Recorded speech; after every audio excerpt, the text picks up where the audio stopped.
Dialing here, accompanied with the women's soccer coach, Coach Eddie Garza. How's it going? Always lovely to be here.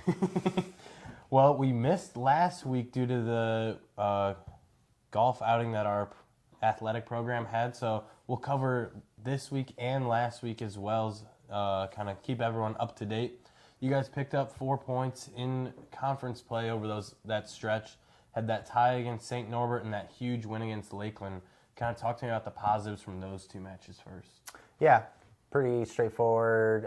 Lakeland was our next match after IIT, and the goal is obviously to travel and get 3 points, and we did. I thought the team had a really good offensive showing in the first half where we were up 3-0, and we distributed the goals, but for the most part the game was done at half, and we got to see a lot of players go in and kind of get some fresh legs, get some opportunities for other players, and yeah, we did the work there. And then St. Norbert's was a game that we came from behind, and I felt we were the better team, especially in the second half. And the game of soccer is pretty straightforward. If you don't put it in the back of the net,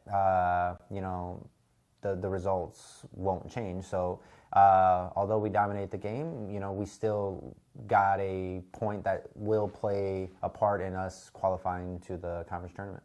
Absolutely. I think the kind of that turnover into that second half, the physicality and aggressiveness was kind of just huge eye-opener as just like a spectator overall.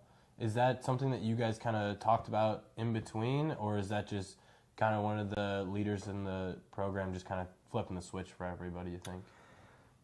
I think both. Young team, and what we want right now is everyone being brave enough to step up in those moments, right? Try to establish a commonality amongst them where anyone can be a leader, anyone can be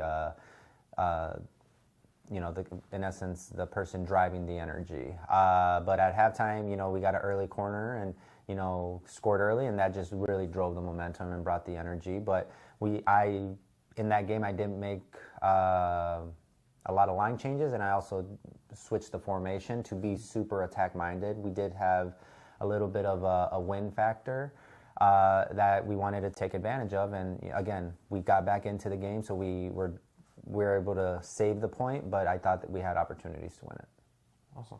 And then we'll kind of shift to the other side. You had a couple losses, one at Aurora and then most recently at CUC. Kind of what was the kind of morale after those games? Obviously it's a disappointment, but what are you guys able to take away from those matches too?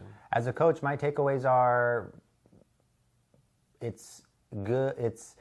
You have to find positives. Absolutely. And for me, we're playing well. Mm-hmm. There's always areas of improvement, but we're playing well. We're getting opportunities in those games. We're getting into the final third. We're, for the most part, maybe not dominating possession in the whole game, but there's moments where it's like evenly split. So those were my positive takeaways. The other thing, I think the goals that we gave up in Aurora, those were controllables. 2 set pieces, 2 free kicks, and they capitalize on it. And if you take away those 2 fouls or 2 set pieces, we leave Aurora with that win, right?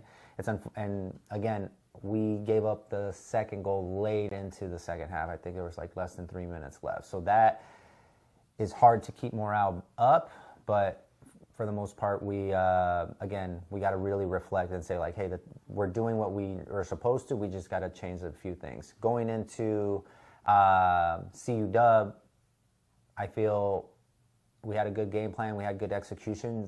The Concordia, Wisconsin just capitalized on 2 defensive errors and then an unfortunate handball. So the scoreline doesn't really reflect the game. If you look at the stats from this year, I believe we had double-digit shots, and then we had obviously shots on goal, and they maybe only outshot us by like 3 or 4. And I think corner kicks were evenly matched.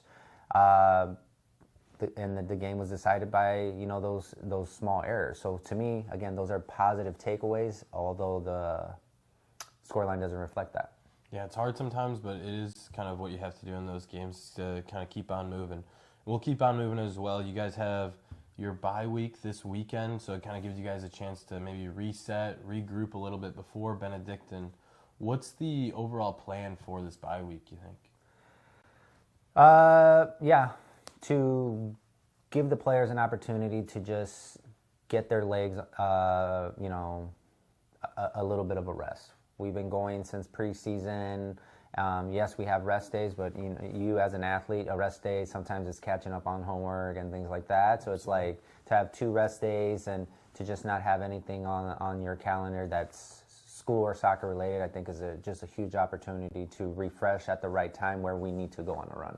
We have 5 games left, and I believe all of them are winnable. And again, there's no better time to go on a winning streak to going into conference. Of course, yeah. You mentioned those 5 games left before conference play. All are winnable for sure, and then you have some tough opponents matched up in there as well. I won't get too far ahead of ourselves other than Benedictine, but you guys are tied for 7th right now in conference. Kind of, what does that final push have to look like for you guys to get in there, you think? So, great question. Two of the teams that we're contesting with are teams that we play. Absolutely. So we take care of the business at home on next Wednesday. We have the head-to-head advantage. So then record-wise, we can still be tied, and we win the tiebreaker. And then Wisconsin Lutheran are ahead of us in the table. Assuming we beat them, that gives us the head-to-head. And they, in my opinion, they have a way harder remaining schedule. Mm-hmm. They play IIT, they play MSOE, they play some of the very difficult yeah. games. So anything in soccer can happen, but if we control those 2 tiebreakers, I think it plays a role in us, getting into the conference tournament and maybe even moving up in the standings. Absolutely. Well, I'm excited to see these last 5 games and these last 2 or 3 weeks you guys got left. Good luck, Coach. Thank you. For any more information on women's soccer, go to cucougars.com. I'm Dave Dimling signing off. As always, roll.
Hello, Cougar Nation, and welcome to River Forest here on a dreary Wednesday afternoon for some action. It's the Concordia Chicago Cougars taking on the visiting Benedictine University Eagles in a matchup between two squads on the cusp of the postseason. These two squads positioned at 9th and 10th in the standings, fighting to just have a fighting chance at climbing back into that top 8 and the conference playoffs. I'm Jonathan Chiar, the Cougar Sports Network, here with Alfredo Harmelo Ruiz. And as we get ready to go here in River Forest, Alfredo, what's your mentality heading into this game if you're either one of these teams? Is this a do or die match? I mean, it's going to be a very close match because these two teams have a very similar record. Benedictine come from 11 losses in the season, only 2 wins, and Concordia Cougars actually have 10 losses and 2 wins as well, but the difference being that they've tied 2 of their games as well. I think this game really shows that at this point of the season, you have to go all in because these records aren't exactly the best records, but if you want to at least save something from the season, you really have to demonstrate it in this game against either one of these opponents. Absolutely. Cougars, a win, a tie, and 2 losses in their last 4. Benedictine 1-3 in their last 4. The Eagles, they've struggled to make games close throughout this year, but the Cougars, their form has improving as of late. Shut out in their last match 3-0 against Concordia, Wisconsin, but have scored goals in the 3 prior to that. It'll be Benedictine to kick off. We'll run through those starters as they once they kick off, but kicking off it will be number 5, Elena Hernandez, as the official will check with the keepers. And here's is the whistle. We are underway in River Forest. Hernandez gets things going, and the Eagles will get going quick down the far sideline. Hernandez streaking into the corner, going for the through ball, able to get there, has Urbanchek on her back, and Urbanchek takes it away. And Urbanchek trying to carry it up the sideline. Lays it off to Mendoza, who gets it back inside to Hirayama, and the Cougars responding quickly.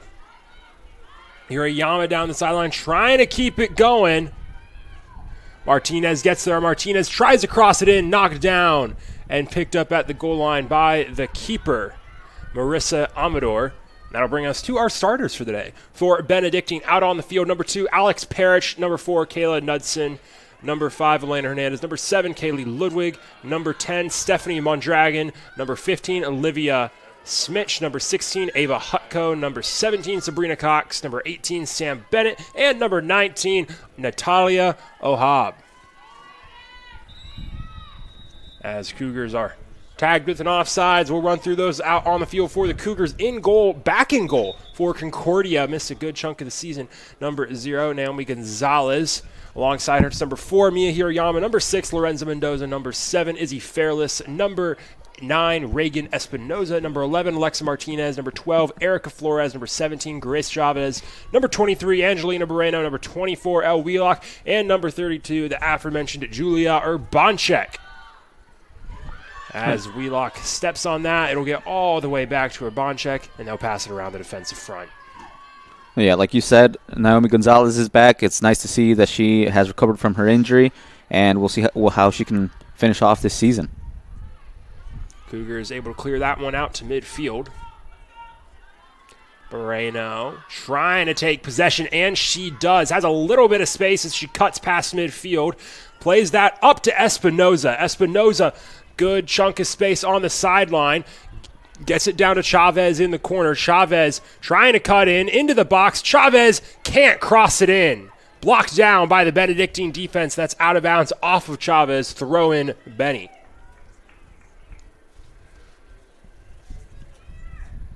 One of the things to point out about this Benedictine team is that they really do struggle in the first half to kind of create chances, and not only to create chances, as a matter of fact, score goals. They don't have a single goal in the first half this entire season. All of their goals have come from the second half of the match. What are your opinions on that? Honestly, I was looking at that before the game. Obviously, there's going to be some concerning things, but initially, it's not concerning as much as it is just weird. Like, you rarely ever see a team that can only score in the second half, especially when they've had some dominant turnouts, like a 6-0 win at Rockford, as Gonzalez, a close pass out, but it does get to Wheelock. Yeah, it's more so just what looks to be a little bit of a statistical anomaly. Part of that, though, like you mentioned, creating opportunities in the first half, that might be an adjustment period. That's something you do see players. They learn to play against the opponent, how to adapt to the opponent, what do you need to do to beat them, and can you outlast them. Hasn't worked for the most part for Benedictine, but it has worked a couple times. Yeah, and I mean, the difference in shots from the first half to the second half for Benedictine isn't even a huge amount. It's probably, you're talking about 17 shot difference. So it's not like they don't create the same amount of shot opportunities in both halves. They do. They have similar stats. It's just they haven't been able to score in the first half, and we'll see if this is the same case in this game. And to go with that, they have also given up far more goals in the second half than they have in the first half. So Benedictine, those games get exciting in the second half. We'll see if it gets exciting even earlier in the first half here in River Forest, but we're still knotted up at nothing through the first 5 as the Cougars try and play a long ball up to Moreno, but I'll get out of bounds, throw in Benedictine. But you look at the run of form recently from Benedictine, and it's been less than ideal, to say the least, for the Eagles. 2 games ago, a 6-0 win at Rockford, a big win for the Benny squad, but outside of that, it's been a run of losses, lost 5 of their last 6, failed to score in 5 of their last 6.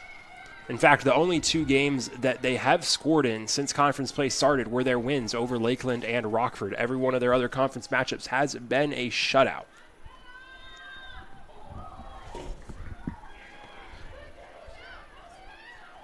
Chavez on the near corner, plays out to the top of the box of Fairless. Fairless tracking it down, can't get there. Cross out to Hirayama. Hirayama tries to go back to the middle. Gets it out to Erica Flores. Erica Flores over to Espinoza. Espinoza charging into the corner, trying to play it into Chavez. A step ahead of her. Chavez wasn't expecting it, and it's cleared away. Ball played down towards Gonzalez. Ooh, gets it out quickly to Urbanchek. Urbanchek double teamed, has to panically get it out to Mendoza. Mendoza down the sideline, lets it fly. And that'll stay in bounds and be taken by Benny.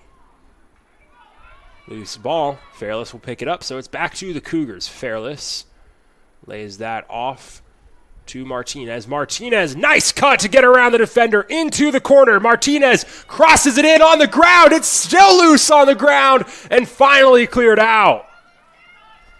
Hung right in the goalie's box for a painful minute. Martinez back into the box.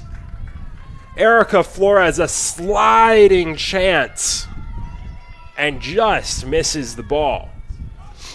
Great opportunity for the Cougars. They really have to try to get the first goal here in the first half, which is what obviously Benedictine struggled to score first, and that's what they have to really exploit right now.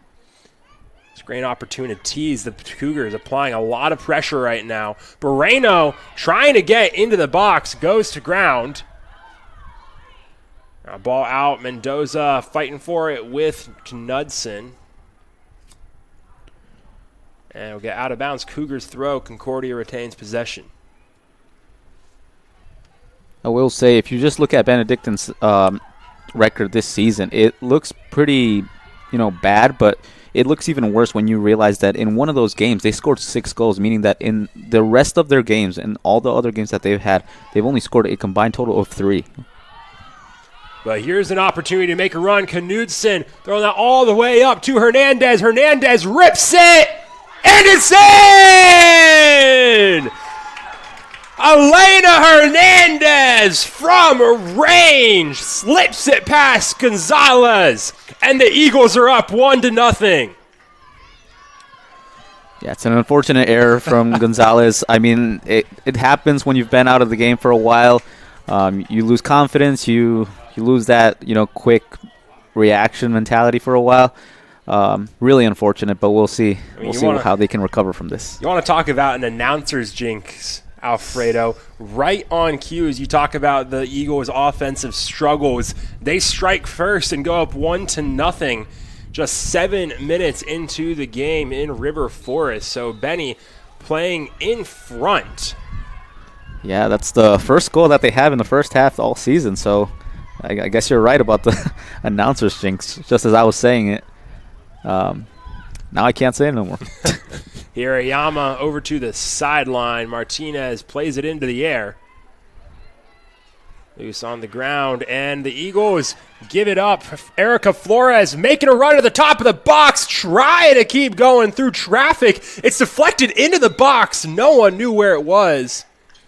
And there is a whistle for offsides. So it'll be a clearance by Benedictine either way. You go back to that goal, and it did slip past Gonzalez. She wasn't able to make firm contact with the ball. It got past her hands.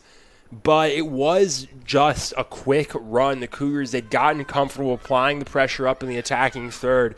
And then Knudsen to Hernandez on a quick run. A very nice through ball by Knudsen to add on to it. And then also the confidence from Hernandez just to take that rip on the first touch and just test the keeper. Does a lot to make that opportunity, not just an opportunity, but a goal. And it got it done for the Eagles. So now you have to see how the Cougars respond.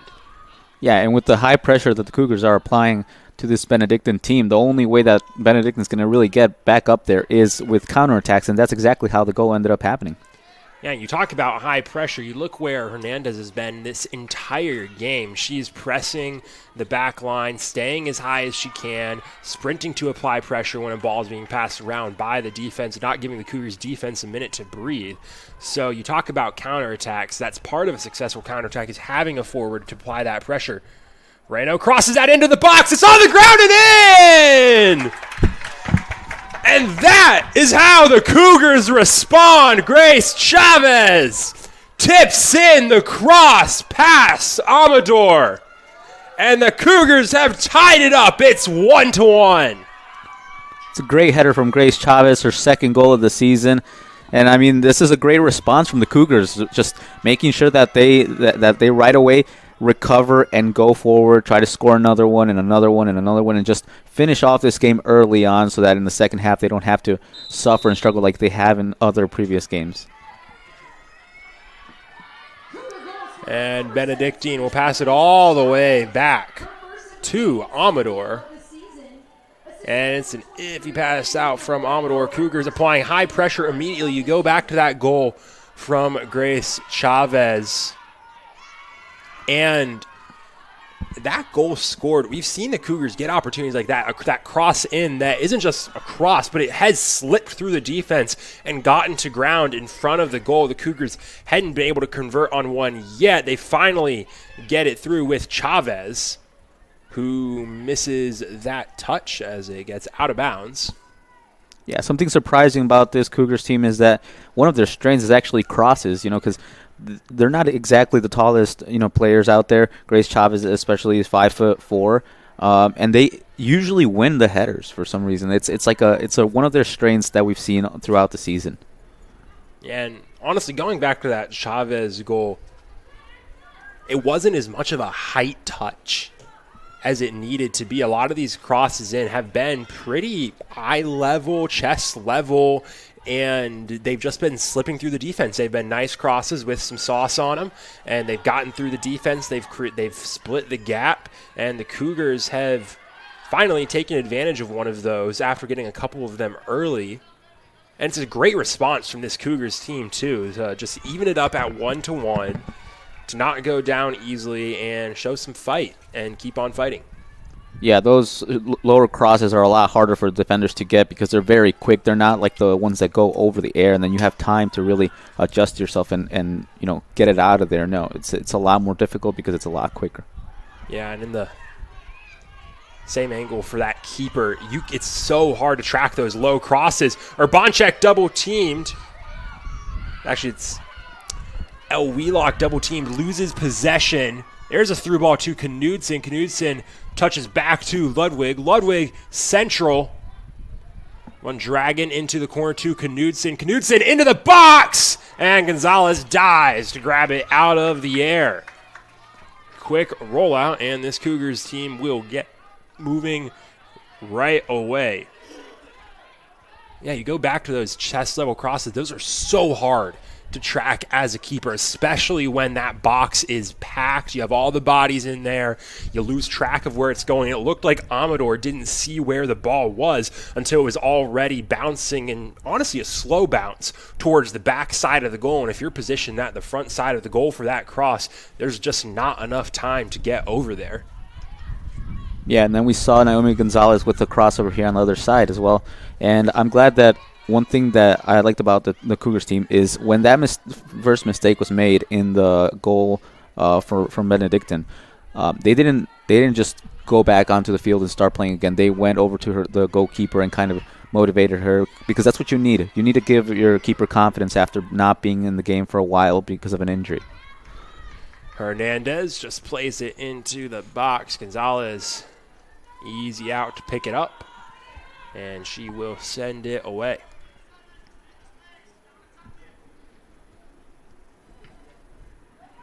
12 minutes into the game, we're tied up at 1 as there is our first whistle on a contact foul of the game. Fairless knocked down. So far a pretty even match, 2 shots from both teams, and then we have obviously 2 shots on target from the Cougars, one of them actually going in. And Benedictines have only had 1 shot actually go on target, and that's the one that ended up in the back of the net.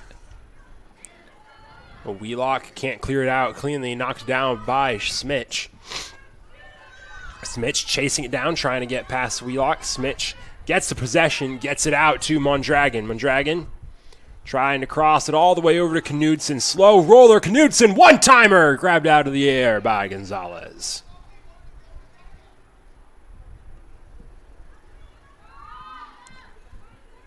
Well, there's that second shot of the day from Benedictine, but low shot totals is something you'll see from a team that does use counterattacks and fast breaks for an offense. You're not going to get a high volume of shots because you don't have a sustained pressure on offense. The trade-off, though, is that with that fast break, counterattack style offense, the few shots you do get tend to be higher quality. That out of bounds. I'll say it's off of Benedictine. So the Cougars will take the throw. Knocked down by Ludwig. Played back central. Espinoza heads it right back where it came from. Erica Flores looking down line. Lot of space. Martinez tracking it down. Can't get there. And it's touched out of bounds by Cox.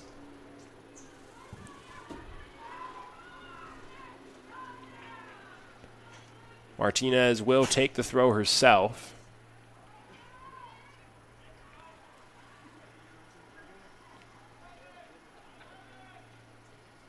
Throw in, jumped on and knocked down.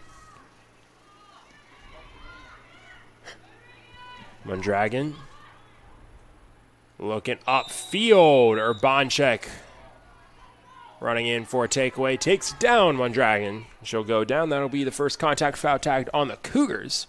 Bit of a risky foul there, but I guess the ref saw that it was just an unfortunate crash and then kept with the game.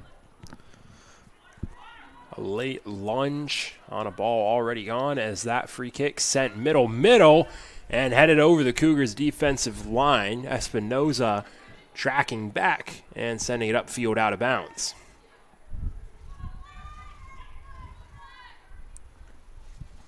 Hutko moves up for the throw. Espinoza clears it out.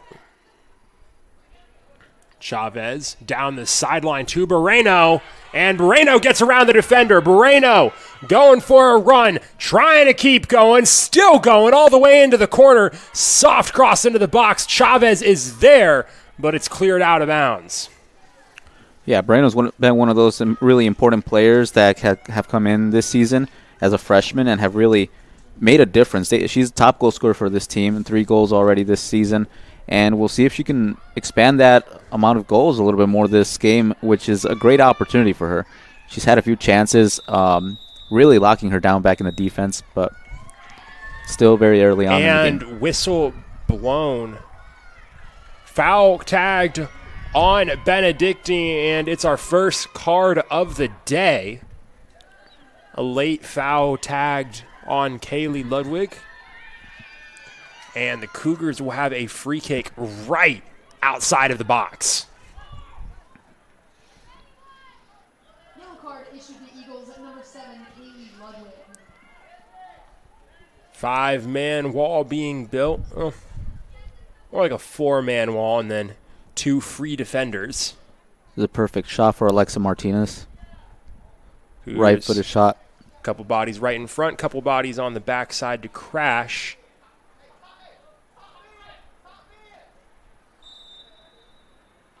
And Chavez, the decoy. Martinez off the goalpost and over the net. A little bit over the net, but that was actually a pretty good shot. If it had gone on target, that would have put the goalkeeper in a lot of trouble. Down the sideline goes Knudsen, able to get around Martinez. Knudsen working central. Gets it over to Smitch. Smitch over to the sideline looking for Mondragon. And out of bounds. Throw in for Hutko. Right in the penalty box. Hutko. Looking towards the goal line. Into Smitch. Smitch puts it in the air. Bouncing around. Mondragon plays it into the box. Knudsen! Just out of her reach. Gonzalez comes out and falls on it.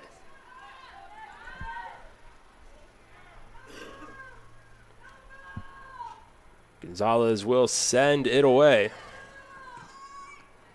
The game's evening out a little bit more from what we saw in the first couple of minutes, in which the Cougars were pressing the whole entire time up there. Now it's more of a back and forth kind of thing. Benedictine really showing up a little bit more and having a few more opportunities. Dragon over to Hutko. Hutko central, taken away by Fairless. Fairless, Megzaman goes to ground and draws the foul.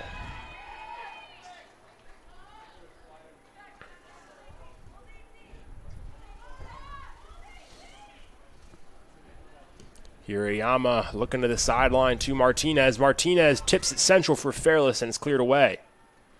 It'll be a throw in halfway downfield. What this does mean, Alfredo, a 1-1 score right now. This will be the first game since Benedictine's season opener at North Park that will not end in a shutout for either the winner or the loser. In every one of their games since that season opener, Benedictine has either been shut out or they've shut their opponents out. Yeah, like I said, these two teams have a very similar record, so they are going to be a very close game, and we've seen it from the first minute. Cougars had a bit of a mistake. Into the box, Moreno can't take a clean possession. It's out of bounds. They'll give it a corner to the Cougars. First corner we've seen today for either squad, as headed over to take it is Martinez. Cougars just set up an arc around the box. Martinez, high ball in. It's into the net! And the Cougars are in front. Mia Hirayama right in the right place at the right time. It's 2-1 Concordia Chicago. Yeah, we've been saying this all season. Mia Hirayama, one of the most important players on this team. Usually it's because of the distribution, because of the recovery of the ball. Today it's because she has scored the goal that is putting the Concordia Cougars up front. Hirayama, her first goal of the season. And it's on another cross. It's a corner, but it's another cross in from that corner area that gets through the defense.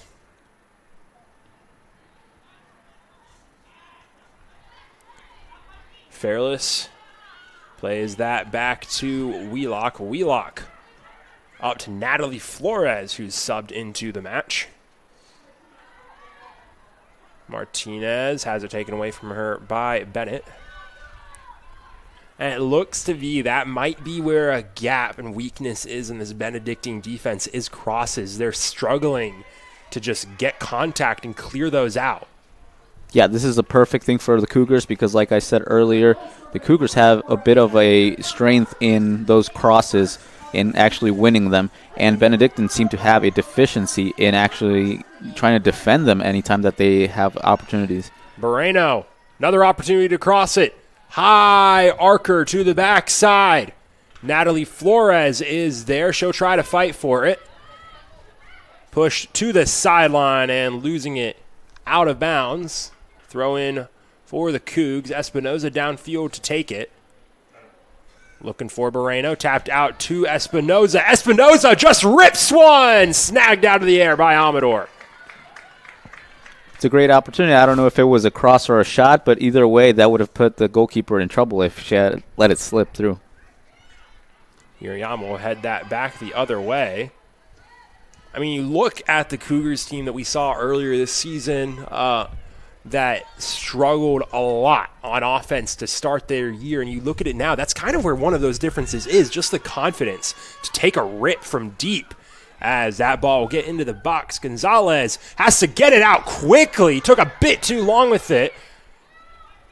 And there's a little extra stress, but the Cougars will get it out cleanly either way. Erica Flores well positioned to keep possession. Good cut from Erica Flores, and she's going for a long run. And finally taken away from her as she works her way through traffic. Yeah, like you mentioned, the confidence is you've seen a huge improvement on the confidence.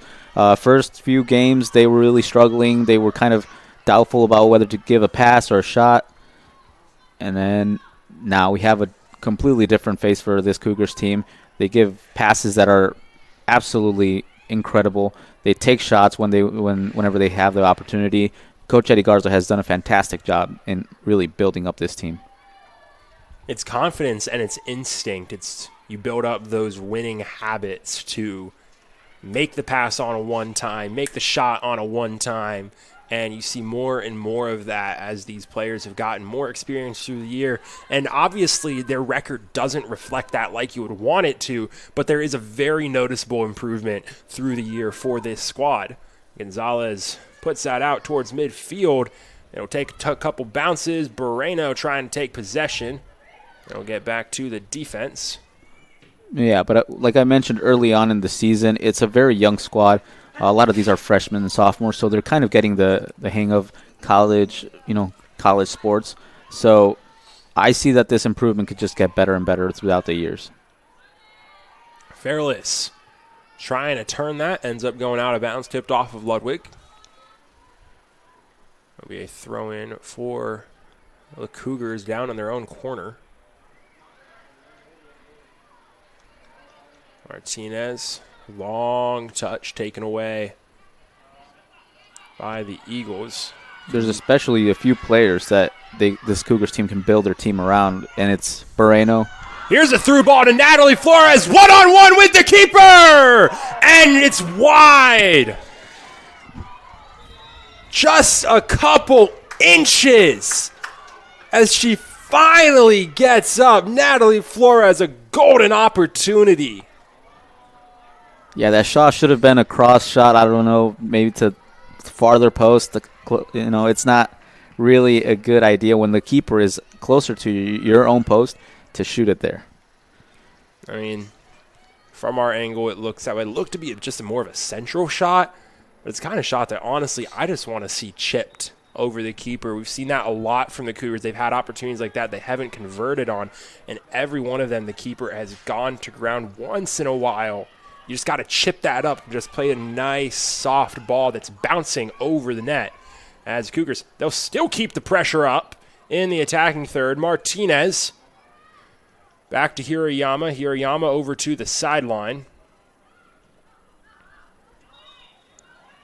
Yeah, and they do have the talent to chip it. It's just about confidence. So usually any player that's already at this level of soccer in college, they can chip it. It's just, sometimes they feel like if they do and then they miss, that they'll miss a great opportunity. They just take the shot instead.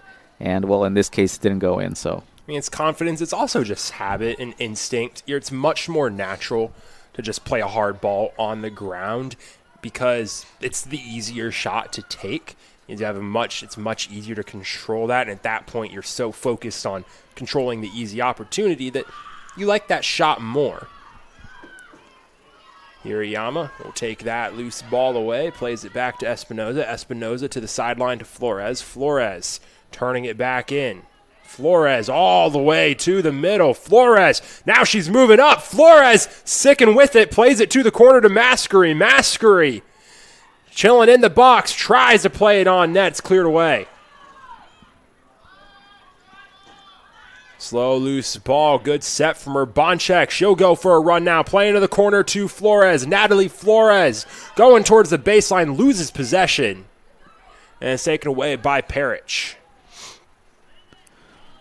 Yeah, like I was previously mentioning, some of the players on this Cougars team are players that you can really build a team around. And some of them would be Moreno, Erica Flores, Maya Hirayama. It's a really young squad with a lot of years left, and right now they're looking really good. But imagine once you incorporate more younger players and you have the experienced players that you have now when they're juniors and seniors, this team can go really far, a lot more than what they have had this season. Substitution for Benedictine for what looks like an injury. Trainers and coaches coming out to check on Ava Hutko as she walks off the field with a little bit of a limp. 25 minutes into the match. Cougars lead 2-1.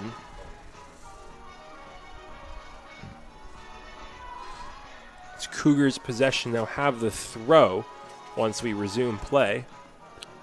There's still a lot of time in this first half. They could still go up 3-1 and really give themselves a little bit more leniency, I guess, in the second half. A little bit more confidence, a little bit less stress going into the second half.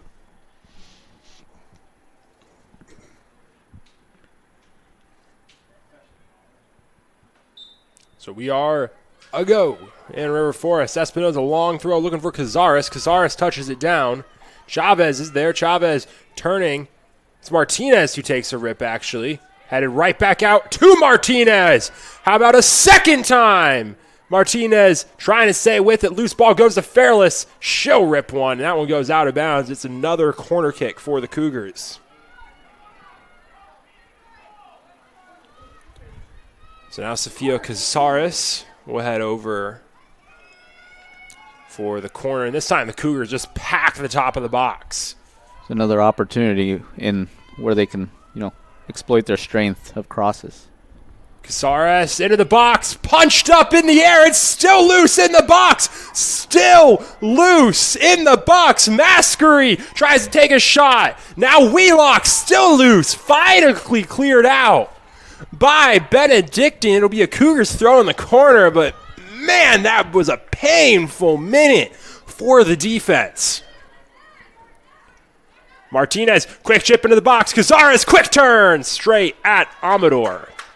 And finally, Benedictine will have a chance to slow things down and get it out of the defensive third.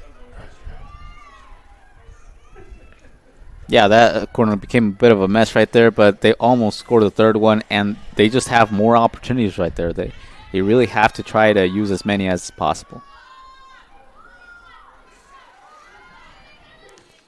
Here's a long ball, looking for Knudsen. She'll get there in the corner. Knudsen turning central. Doesn't have too many options yet. Now she'll try and whip one. And Urbanchek is there to knock it down. And it's like a quick last thing to touch on that Cougar chaos in the box on offense. Honestly, you can't fault the Cougars too much. It was a successful defensive stand just because of how many bodies Benedictine threw in the box. Any ball you're kicking, it's making contact with someone, getting knocked down by someone. It's hard to find a clear lane. At one point, I thought there was going to be a handball or something because it's just way too many people in one spot. And the Cougars have been dominating now at this point. 11 shots to 3 from Benedictine. It's becoming more of a one-sided kind of game after the second goal.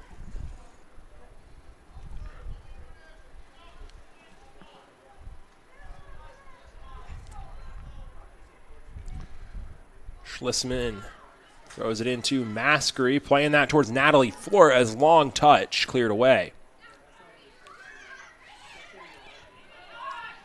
Espinoza tracks down the clear, plays it down the sideline for Flores. Flores looking to cut middle, gets through some traffic.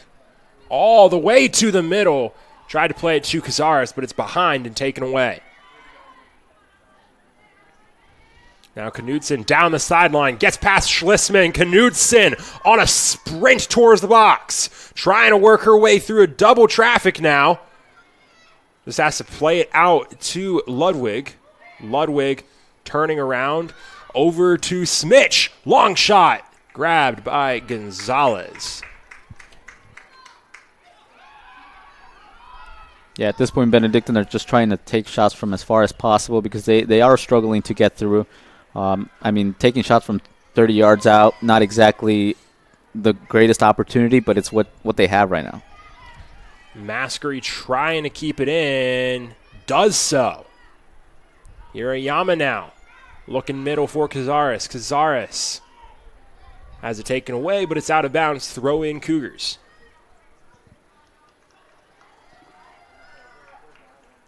Schlisman, long throw down the sideline.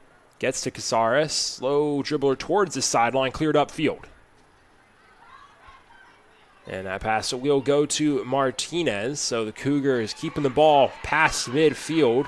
Ludwig able to get it the other way before the Cougars send it right back. Now Martinez with a good chunk of space. Plays the corner for Natalie Flores. Just out ahead of her, out of bounds.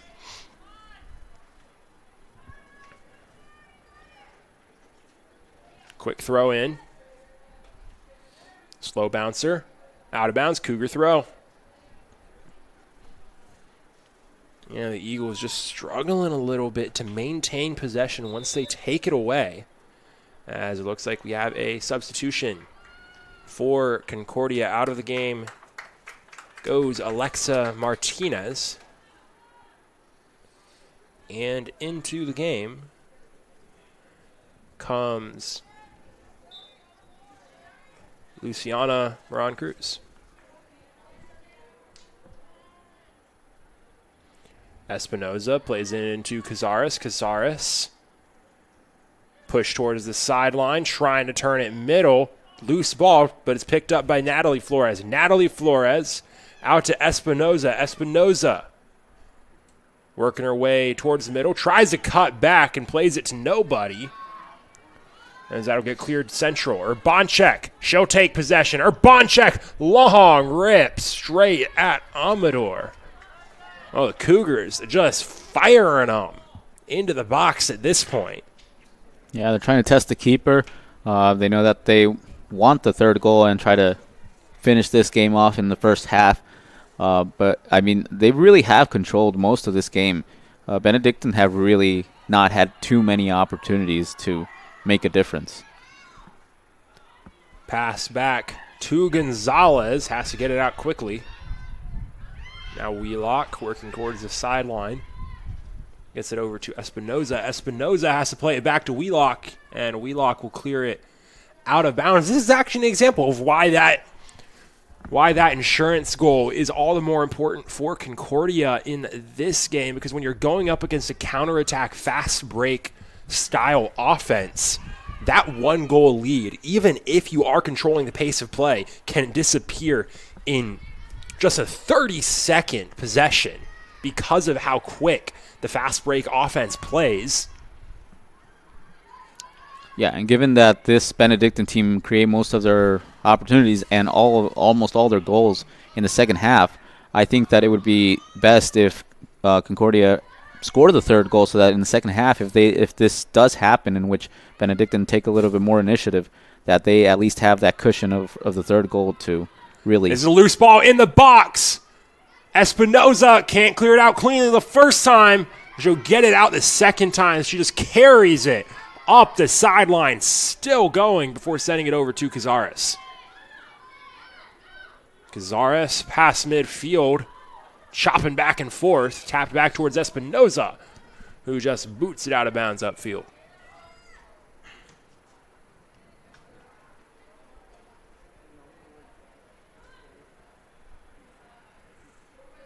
Throwing downfield. Out of bounds off Smitch. So Espinoza will throw it in again.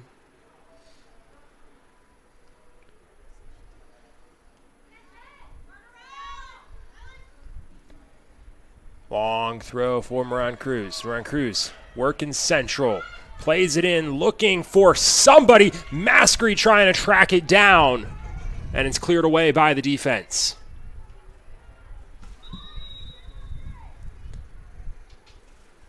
Another substitution. Fairless out of the game, replaced by Burnap. That throw in knocked down by Benedictine. Loose ball just chilling in the middle of the field. Parrish runs up on it. Parrish trying to go for a run. Sent right back by Espinoza. Natalie Flores sprinting to the corner. Flores going to cut at some point. Lose possession. And they'll tag the foul on Flores. It'll be a free kick for the Benedictine defense.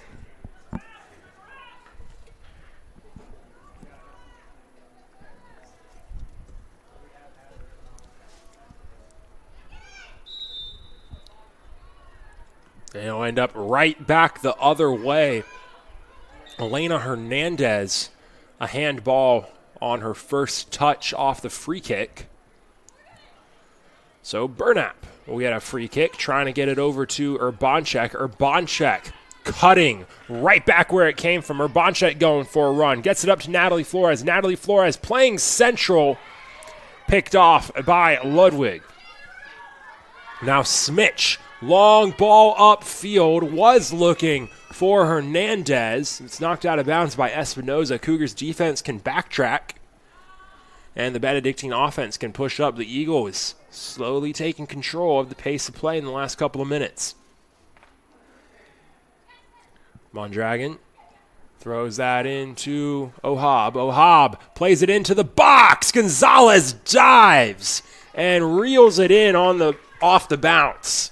It's a really good through ball. Fortunately, Naomi Gonzalez was there to get it, and there was no other problem. I mean, this Benedictine team is trying a little bit more than they have in the rest of the game, but still no clear opportunities in front of goal.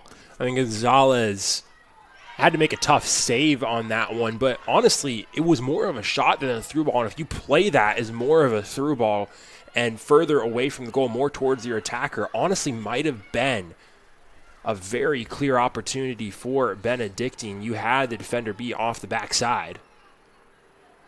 As that's tapped out of bounds off of Knudsen, throw in Cougars.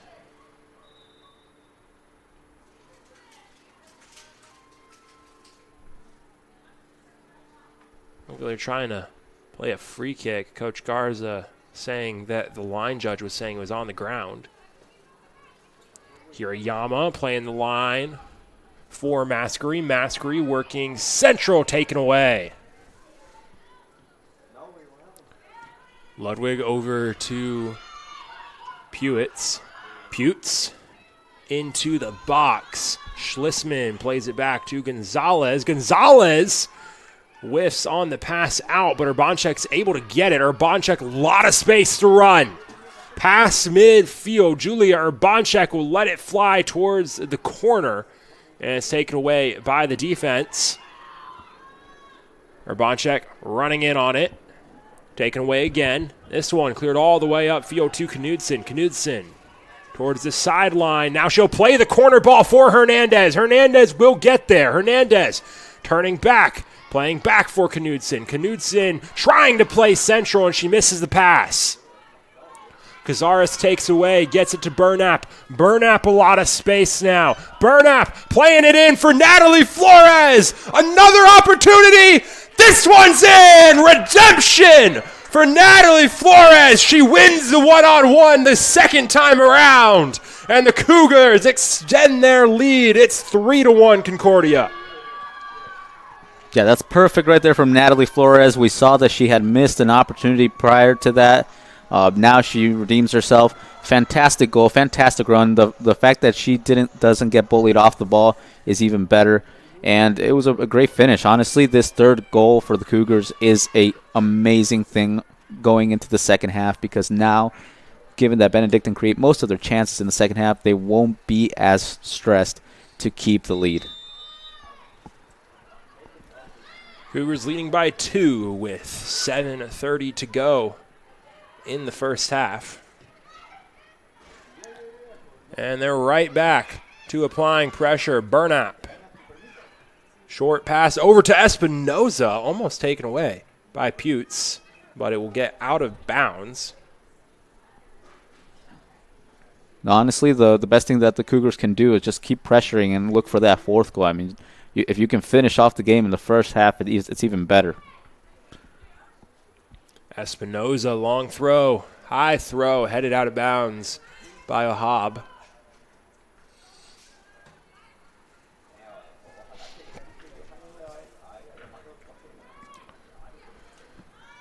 Espinoza, another throw, looking for Moran Cruz down the sideline, and it'll be cleared out of bounds again, this time by Parrish. So another sideline throw for Espinoza, another 20 yards further downfield.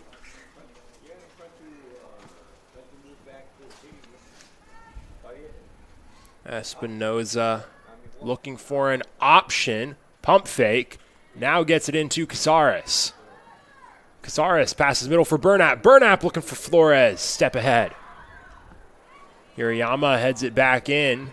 Down on the ground. Cleared out by Parrish. Headed right back in. This time by Burnap. And Mondragon's there.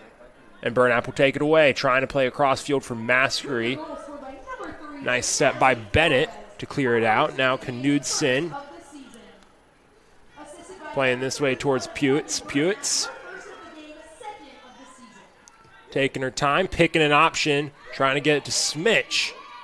And it's disrupted by Maskery. This is a long ball into the box, bouncing, and Gonzalez comes out and picks it up.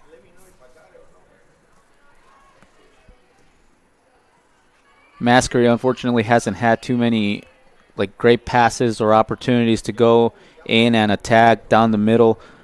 She's been mostly on the wing. She struggled a little bit to get those crosses in, but she usually is more of the player to go inside and take the shot.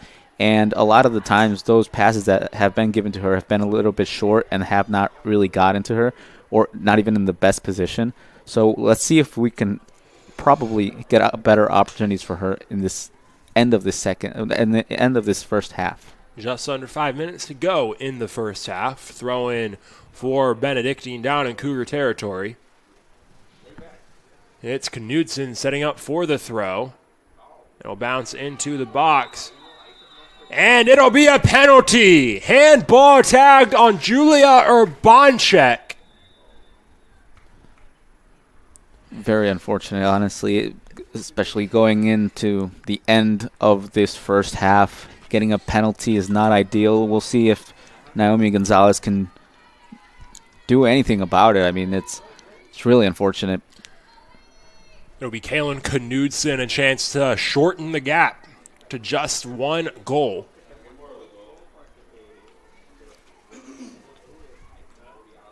Line packed to crash in after the shot.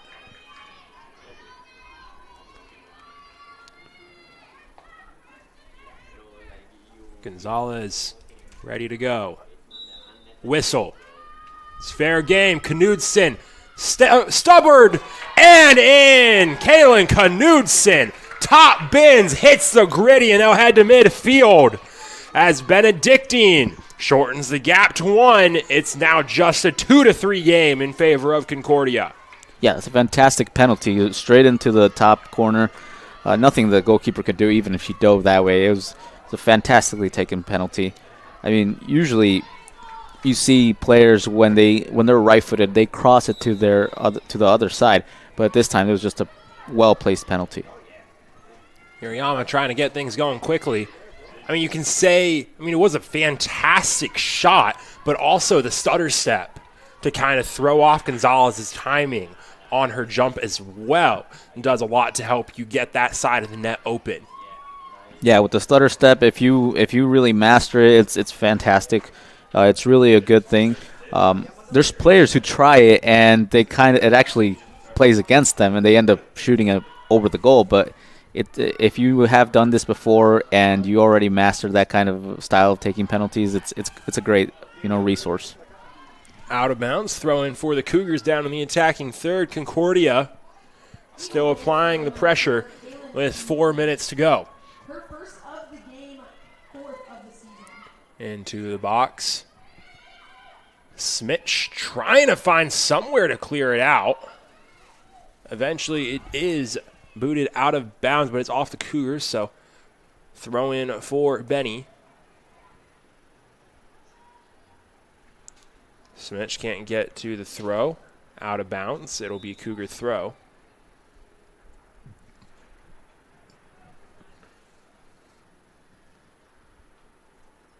Schlissman. Long throw towards the corner. And I like the approach that this Cougars team from Eddie Garza is taking, that even if they get scored on, they still go forward. They still go try to score another one. It's not like they're trying to just, keep the ball in the last 3 minutes of this first half. No, they're still trying to get another goal. Throw in for Benedictine. Cougars don't like the call. The Eagles trying to push the pace out of bounds off of the Cougars. I mean, the Cougars, they're not letting up. It's because Benedictine isn't either. The Eagles applying the pressure, trying to keep up the pace to respond to the Cougars. High bouncer towards the middle. Wheelock puts it back up in the air. A nice crash in. Finally cleared back up to midfield. Benedictine still retaining possession. Parrish plays that downfield for Hernandez. Knocked out of bounds by Wheelock. Mondragon over for the throw. Now have Ludwig take it. Ludwig into the corner. Nobody's there. Trying to get there is Pewitz. She can't, but it's cleared out of bounds by Urbanchek. Doesn't want to take any risks. It'll be another throw in for Ludwig, this time further down in the corner. Ludwig towards the corner for Smitch. And that'll bounce out of bounds off of Rodriguez. And the first corner of the day for Benedictine will come within the last 2 minutes. The Eagles continuing to pile on the pressure. Over for the corner is Smitch. And Smitch repositions her ball. Everyone on Benedictine ready to crash in. Cougars sack the box. It's to the outside of the box, all the way outside. Still bouncing around. Knudsen puts it in the air. Still bouncing around before Maskery keeps it up in the air. Now Smitch plays it over to Bennett. Bennett has it taken away by Maskery. Still at the top of the box. Hirayama takes it away. It's out to Ohab. Ohab, long rip! Knocked up off the crossbar by Gonzalez. A great save by the freshman. Great save and a great shot as well. That goal, that could have been a goal right there. I think that Naomi Gonzalez does great to get on it. Very difficult shot to stop right there. That out of bounds off the Cougars. Throw in for Benedictine. 40 seconds left. Hernandez flicks it up. Handball! Hirayama couldn't get out of the way of the bounce. And luckily for Concordia, it's outside of the penalty box. Unluckily for Concordia, it's barely a foot outside of the penalty box. Great free kick opportunity. Serve in up to take it. Everyone but two upfield for Benedictine. It's on frame, and it's grabbed out of the air by Gonzalez. She'll roll it out, and that'll be how the half ends. Benedictine threatens, but they can't break through in the last 2 minutes. They trail by 1 at the half. Concordia 3, Benedictine 2 in what has been an electric NAC matchup. In the middle of October, these two teams will head to the half. We'll head to our half as well. We'll be back in a bit on the Cougar Sports Network for half number 2 between the Cougars and the Eagles.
University Chicago is a Christ-centered Lutheran university where truth, freedom, and vocation form students for lives of influence and service for the common good.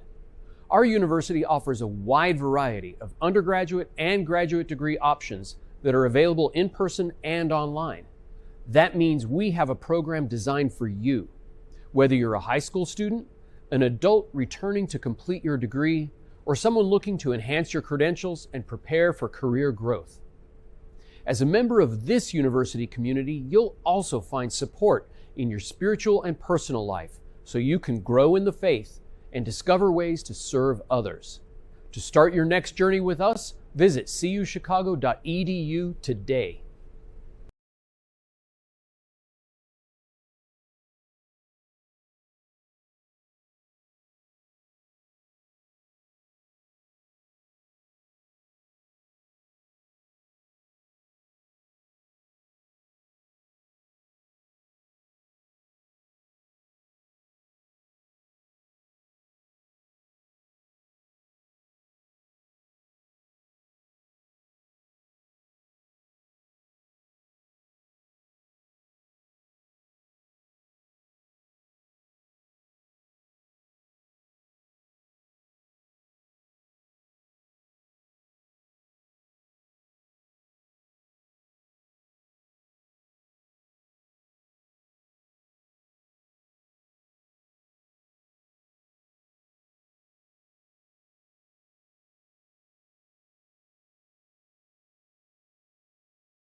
And welcome back to River Forest here on the Cougar Sports Network for half number 2 between the Cougars and the Eagles. Concordia Chicago leading 3-2 over Benedictine as we get ready to go in half number 2. It was an electric first half between these two squads. Benedictine scored first, and the Cougars struck back, scoring 3 in a row to take a 2-goal lead before Benedictine scored off a penalty kick late in the stages of the first half to bring it within 1. And the Eagles, a lot of pressure and a lot of opportunities in those last 2 minutes of the half, weren't able to break through. So as we get ready to go in the second half, Benedictine still trailing by 1 and some work to do for the visitors from Lisle.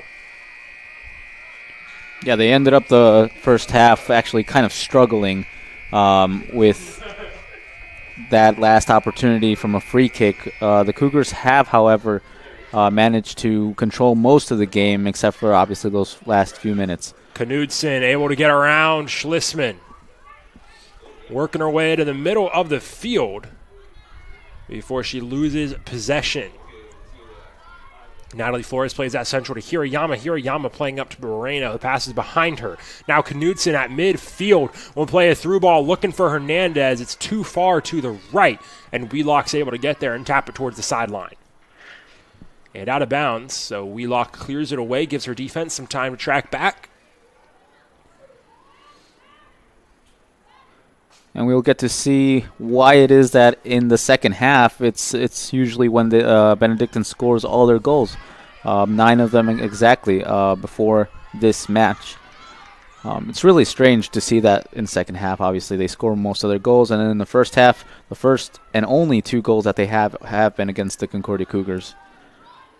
So I'm actually very curious to see what it is that changes after halftime. Ball played down the sideline for Hernandez. Quick throw in off the clear, and it's past Pewitz and cleared away by the Cougs. Bouncer Flores brings it down and out of bounds. Another opportunity to try and push the attack up for Benedictine. They'll throw into Ohab. Ohab flicks it into the air. A high bounce will be brought down by Espinoza, as Espinoza tagged with a shove, and it'll be a free kick on the sideline around 20 yards out for Benedictine. So a good opportunity, pretty close to being a corner kick, but from a better angle. Benedictine stacking the line, ready to crash. Kicks up and low to the front. Still loose in the box. Hirayama puts it up into the air. Ohab trying to bring it down, brings it back into the box. And Moreno clears it away out of bounds. Good defense from the Cougars to prevent Benedictine from getting a shot off. Eagles still able to apply pressure, as that's going to be sent all the way to the Benedictine defense. Noting that Benedictine defense, a change in the net for the Eagles. Jimena Delgado replacing Marissa Amador in goal.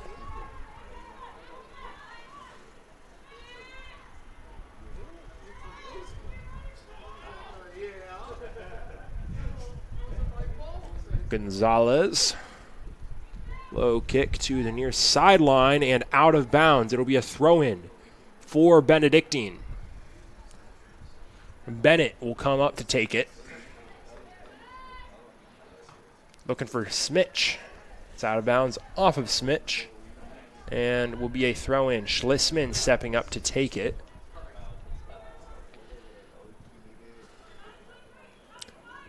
Long throw. Touchdown. Hirayama kicks it out of bounds. Another throw for Benedictine. And you can honestly, if you would be looking at sort of like a graph or a chart of ball control and ball domination in the game today, there are very clear phases of the game. Honestly, if you think of like that ESPN win probability, that kind of chart, all Cougars, high up for the Cougars for about the first 30 minutes of the game, crashing down, and then Benedictine, lots of control and possession at the end of the first half, and they've had a lot of control to start the second half as well. Yeah, let's hope that it's only like a little small amount of minutes that Benedictine really take the initiative, because I think the Cougars have everything to win this game, and it would be a real shame if they don't take that opportunity to go ahead. Bennett plays that upfield, looking for Knudsen. Knudsen escapes the double team. Lays that to Smitch. Smitch playing towards the corner for Pewitz. Espinoza tracking it down, and she'll kick it out of bounds. Throw in for the Eagles.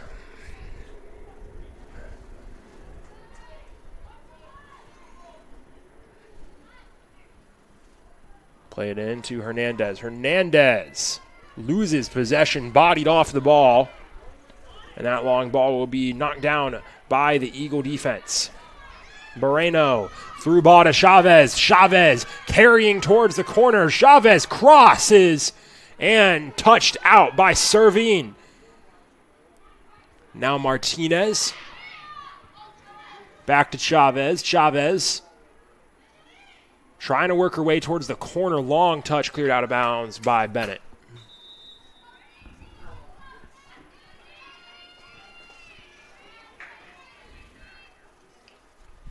Schlissman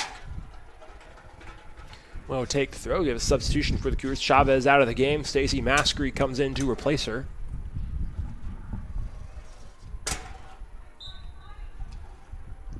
Schlissman down the corner, headed right out of bounds by Bennett. Do-over from pretty much the same spot.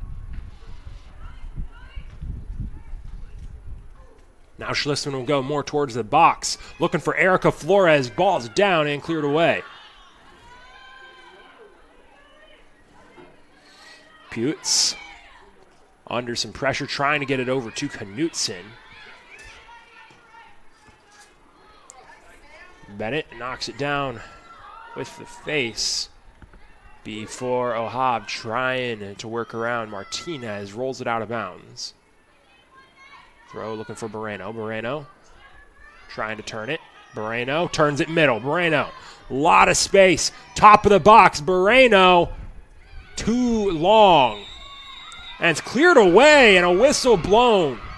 Foul on Benedictine right on the edge of the box, and a prime opportunity for Concordia. Free kick just outside of the penalty box. Looked like Alex Parrish just got tangled up with Moreno at the end of the play.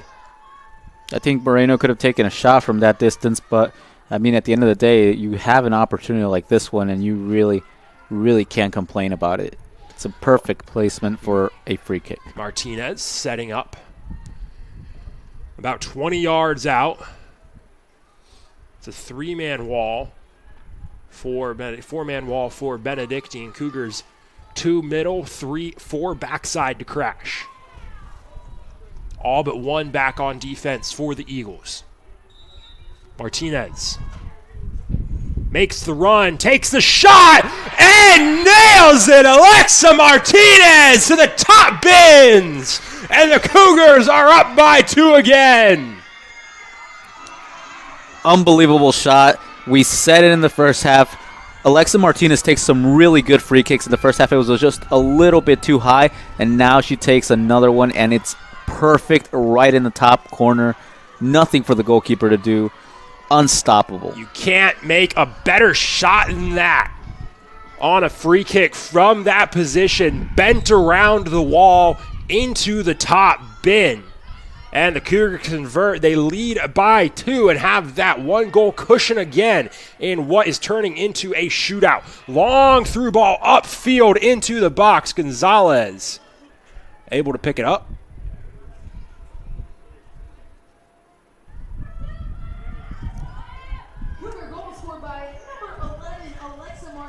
Gonzalez trying to figure out what to do before she punts it away. Takes a high bounce, brought down by a Hobb.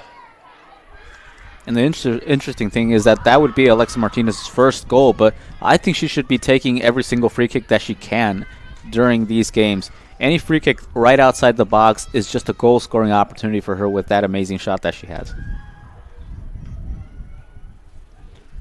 Schlissman with the throw on the near side.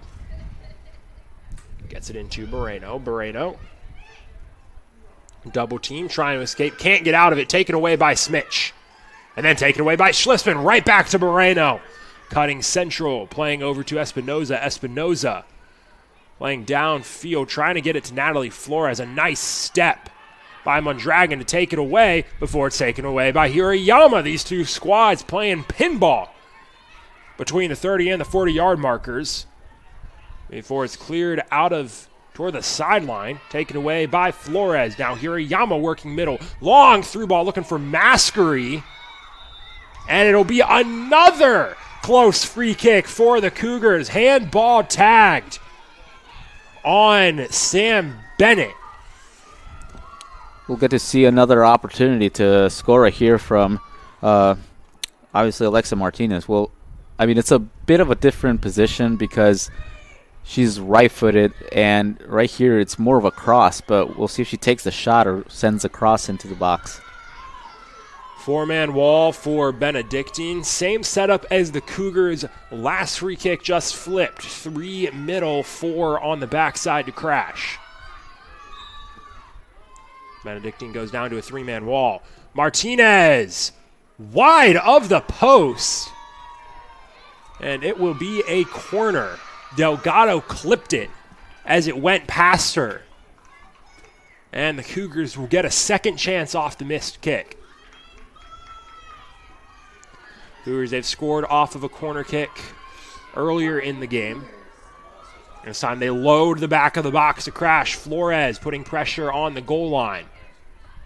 Martinez puts it up. It's high to the middle and cleared away. High bouncer. Schlissman whiffs on one. It's put up by Espinoza. Knocked down by Smitch. There's a player in the box. She's been knocked down. And the officials immediately calling for the trainer. It's a Cougar down on the field. So take a look at that as we'll take a break up here at the Cougar Sports Network. We'll be back in just a minute.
And welcome back to the Cougar Sports Network. There's Erica Flores, who's exited the game, had to be helped off the field after an injury. Izzy Fairless replacing her on the field.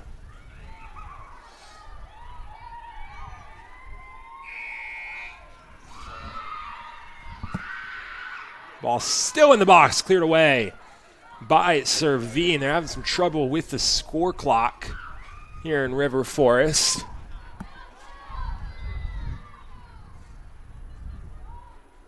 But we're playing through it anyways.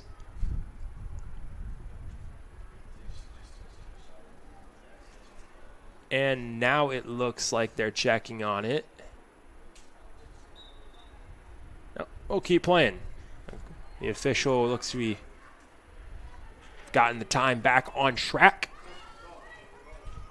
Cougars trying to reapply the pressure. Izzy Fairless fresh into the game. Lot of space on the near side. Fairless plays to Maskery in the corner. Maskery cutting back down to the corner. Maskery crossing it in. Still loose in the box. Moreno trying to turn it. And it's cleared away by Servine. Now Wheelock to the top of the box. Wheelock into the box. Cleared out.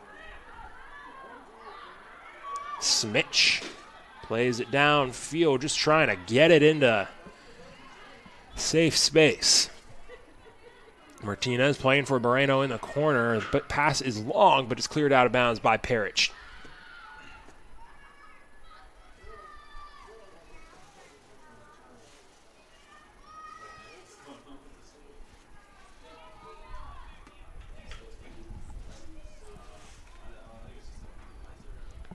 Throw into the box. Slow roller. Moreno gets there. Clear away by O'Hobb.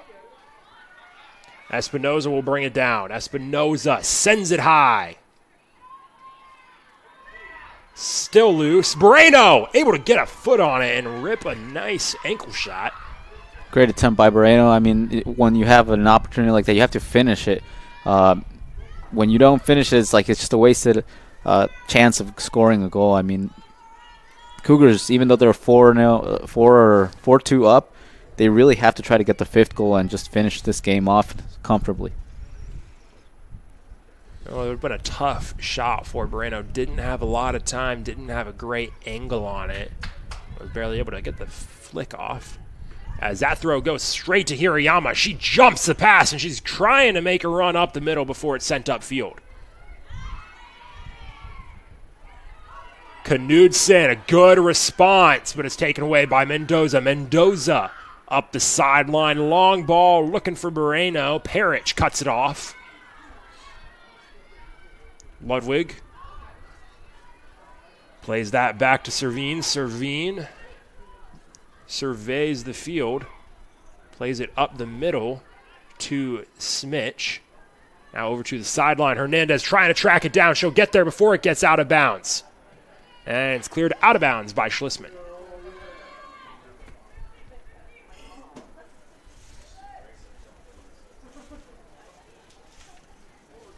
Hernandez looking for Smitch. Smitch can't keep it in. And it's a throw in for Concordia.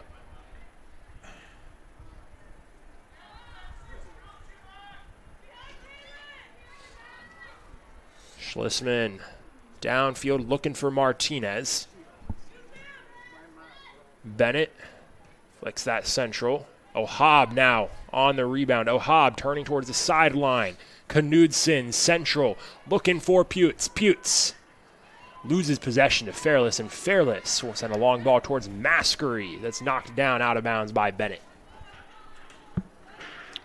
There's still a lot of time in this game, and honestly, the Cougars have everything to go ahead and make a difference, but I mean, I don't know if this injury from Erica Flores is going to kind of just stagnate the game in like the middle of the field. Putz slowly working her way downfield, staying central. Over to Knudsen. Knudsen trying to get into the box, gets past Schlissman. Knudsen tries to play it in to Smitch, and it's just a bit much on it. I've got to be honest, the pace of play doesn't feel all too different. This is about the back and forth we were seeing before the injury. And you got to look at Coach Garza's coaching style, the way he manages his bench and substitutions. This is what his bench prepares for. He has a very deep bench. He uses a lot of players off the bench, and he views it as a plug-and-play style of lineup. And when you have an injury with that kind of lineup, you are just able to plug and play and keep things moving. So this doesn't alter the Cougars' plans too much, having to sub in Izzy Fairless. I mean, if you look at your starting roster, Izzy Fairless was on that starting 11, so it's not like you're replacing Flores with a player who does not play. No, yeah, absolutely. It's just sometimes the momentum of the game when you had control of it and then you stop for a while, you kind of lose it. And in this case, I mean, I don't see the Cougars pressuring as much as they have in the first half, and then in the second half, it's mostly been Benedictine. Yeah, and that's more so to do with Benedictine just being able to take over a bit more of the possession right now and push up on the attack. Like we're seeing right now, Eagles still in the attacking third. They've got a throw, and Sam Bennett lining up to take the throw, looking to the box, gets that to Ohab. And Schlisman shields it, and she'll clear it away herself. Maskery running in to take possession, sends a ball towards Moreno. Servine, a nice pick. It'll get to Parrish. Parrish looking for somewhere to go. Long ball towards the box, knocked down by Schlisman.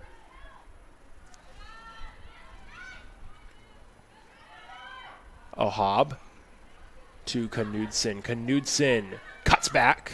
Now tries to cut middle. Over to Ohab. Ohab plays back to Parrish. Parrish looking for somewhere to go. Long ball. Looking for Hernandez. Hernandez can't bring it down cleanly. Hirayama with the takeaway. Hirayama down the sideline. Playing for Martinez. Martinez to the middle.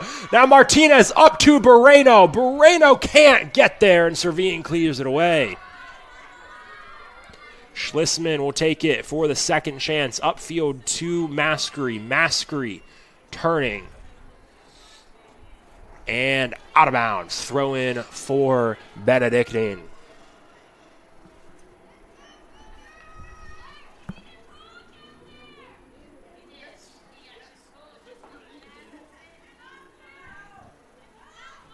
Throw in looking for Knudsen. Schlisman knocks it down.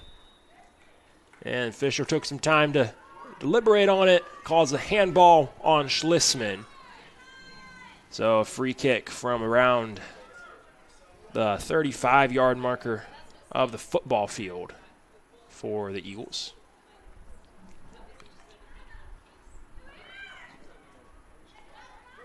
Servine, a high ball to the middle. Bouncing towards the box. Mendoza puts it up in the air. And whistle tagged on the Cougars. So another free kick, this one from about 40 yards away from the goal. 30-yard marker of the football field. Servine stepping up for this one. So Benedictine a chance to play a long ball into the box and put something in the mixer. They're mixing things up, getting ready to crash. Servine makes her run, plays it low, and straight on frame. Gonzalez takes the easy hop, and she'll clear it away.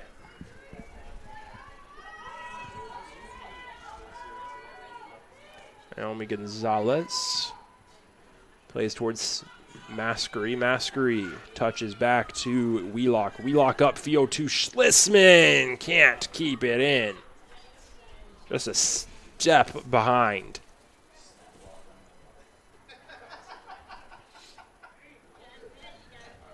Look at this Stashy. It's almost a perfect ratio, 2-1 of Cougars to Eagles. 16 Cougar shots to 8 for Benedictine. 10 Cougar shots on goal to Benedictine's 5. 6 saves for the Eagles, 3 for the Cougars.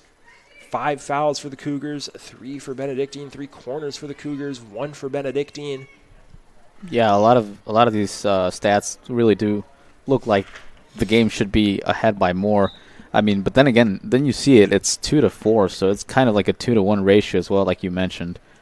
And honestly, again, you look at that year-long improvement for Concordia. 4 goals on 16 shots is great considering where this team's been, and that win against Rockford that just had a bit of an icky feeling for Concordia. 50 shots and only 1 goal coming off of those to get to the point where now you have a 25% shot percentage against Benedictine today. A lot of improvement on the attacking end for the Cougs as Wheelock now plays that towards the sideline to Maskery. Maskery with some time. She'll work central. Plays that towards Marecki. Marecki trying to get into the box. Back to Maskery. Back to Marecki. Plays it in. Fairless tracking it down. It'll go out of bounds off of Bennett. A corner for the Cougs. Yeah, and the nice thing about this Cougars team is that there's no one player that scores all the goals. Everybody kind of pitches in. Everybody, there's multiple goal scorers. As you can see, a lot of them have 1 goal, but I would say the more noticeable one that scores often, it would be Moreno with 3 goals.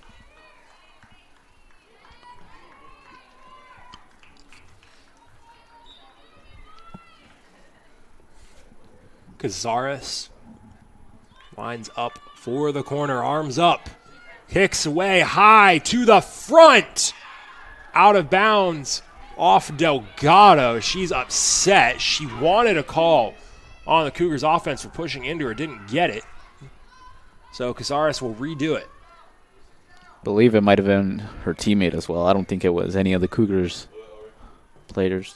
Cazares again, this one's further out, knocked down, still down, cleared away.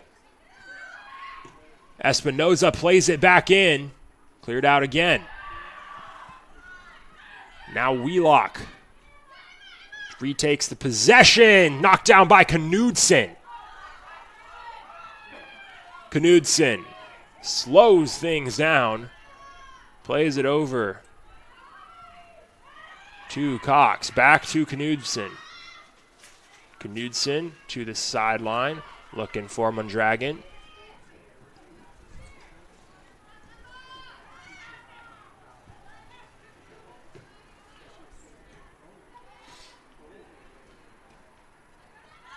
And here goes Grace Chavez on a run. Plays it towards Marecki. Just a step ahead. Marecki's able to track it back down. Espinoza down the sideline to Marecki. Back to Espinoza. Over to Cazares. Lot of space for Cazares. Long ball in for Chavez. Knocked down by Bennett. Fairless now. She'll look for Chavez, and it'll get to Chavez. Chavez in the corner. Crosses it in. Headed down, but it's still in the box. Fairless trying to retake possession in the corner. Out to Chavez. Chavez. Long ball in. And Parrish able to get it out of the box. Hirayama will take possession. Hirayama working towards the far side. Plays middle for Burnap, who tries to play out for Espinoza. And not enough sauce on it. Taken away by the Eagles. Smitch tries to play the long ball, and an errant touch from Mendoza will let it get to Knudsen. Knudsen on the far side, cuts towards the corner, cuts in. Knudsen, long cross, tipped up and down. Tracking it down is Hernandez, over to Smitch. And Hernandez goes down. The official looked like he wanted to blow the whistle and then swallowed it. Cougars respond and push back up the field. Bennett on the sideline. Out of bounds off of Cazares. That save right there prior, it was a very difficult shot. I don't know if it was a cross or a shot, and then it ended up going straight towards the goal, but Naomi Gonzalez did great to get it off.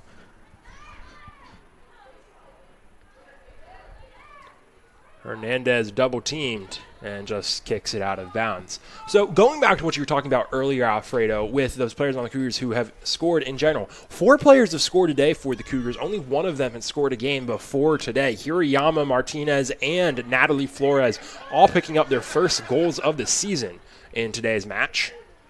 Yeah, that's always something that's good in every team, that you have everybody with that ability to, pitch in and score. Because if you get any players that are very important, like Moreno, who could possibly at some point get injured, and you don't have that extra player that scores, then you struggle a lot more. And the Cougars players fired up and screaming at the officials. They're saying something was done by one of the Benedictine players.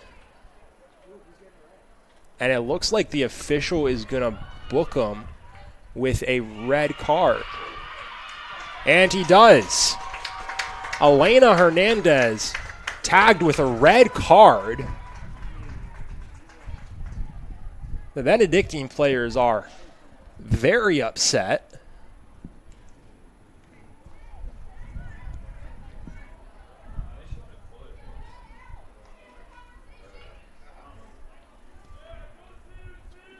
And now the head coach wants to talk with the officials, and understandably, Katie McHugh would be upset right now, because what that looks like is a foul that wouldn't have even gotten a whistle blown on it if the Cougars players hadn't started yelling at the officials. So you don't blame the Cougars for calling to the officials, but you never like to see a card, especially a red card, assigned to your team on a call that the officials may or may not have seen.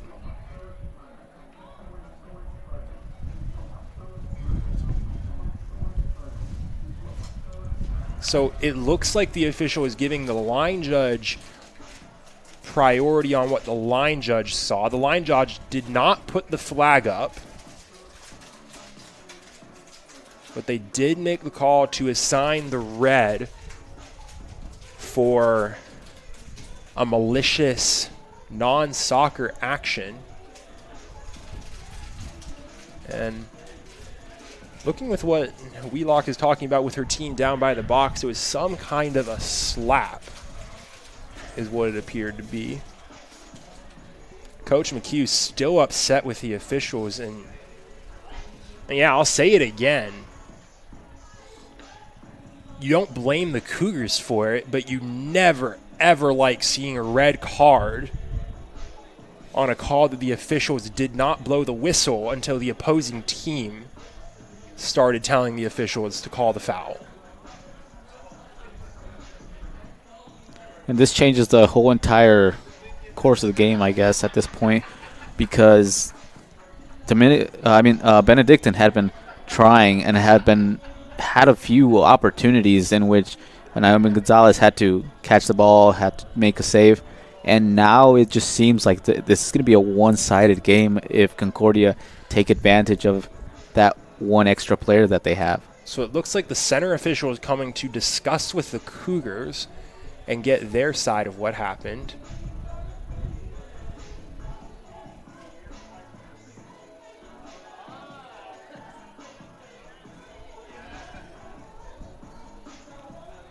It looks like he's saying something to Concordia. Either he's explaining something to them or getting their side, but he's talking to M. Schlisman, who was the most upset about whatever happened. So it looks like they've straightened things out.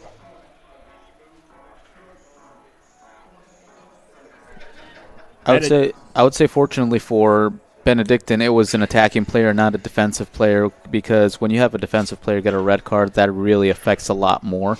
I guess in this case, it would just pretty much limit the amount of attacking output that they could finish off these 19 last minutes. And, I mean, that's more of a looking forward to the next game thing. That's more of what this impacts. In this game, it is much worse to lose that attacking player, because any fight you had on offense is now going to be severely inhibited with one of your top two attackers being forced out of the game. And, I mean, you said it affects the way the game's played. Now, being down a man with 19 to go, for Benedictine, the approach is survive and just get out of Concordia without any more damage, because it's going to be incredibly hard to fight back into a game with one less player. But Benedictine will have possession in the attacking third as Wheelock sends it out of bounds. I mean, if they leave with a 4-2 loss, I think that would be a more than pretty good result for them after losing one player in the last 20 minutes of the match. There's still a lot of time left that they're going to have to try to keep this score line. Ball down, still loose. Knudsen trying to take it away. It's chipped up into the box by Beltran and picked up by Gonzalez. Gonzalez taking her time, holding, deciding what to do.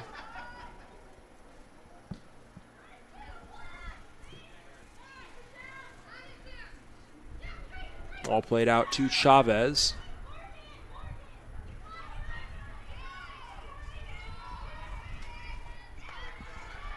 Espinoza down the line, top of the box for Maskery. Maskery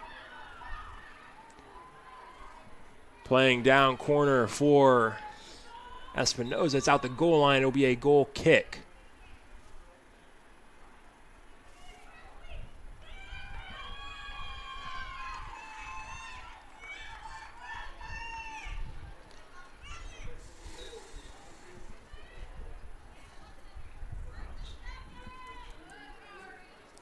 Servine plays that out to midfield. Mendoza heads it right back where it came from. Burnop plays to Fairless. Fairless plays back to Alvarado.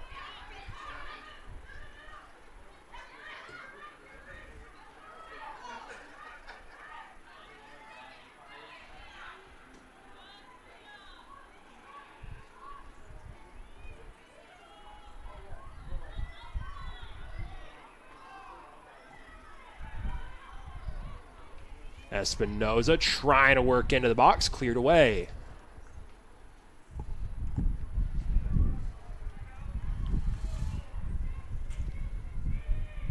"17 and a half minutes to go in River Forest. Cazares loses it out of bounds. It'll be a throw for Benedictine.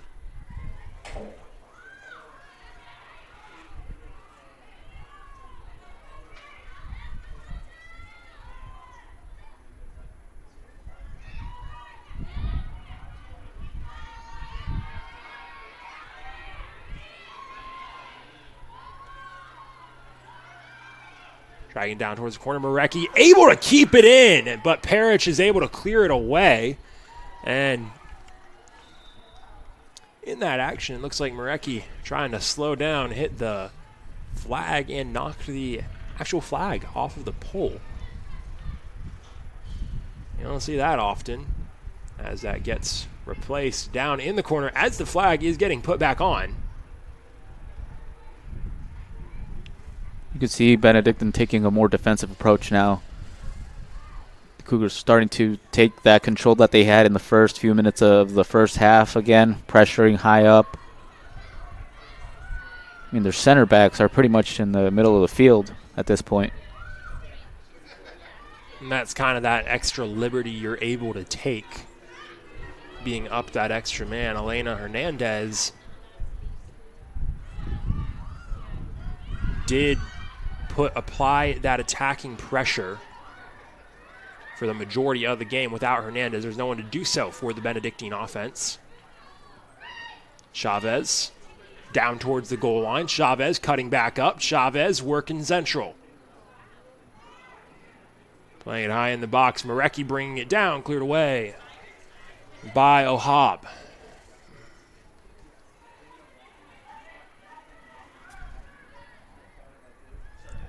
Fairless touching it down, back to Fairless. Fairless passing back to Alvarado.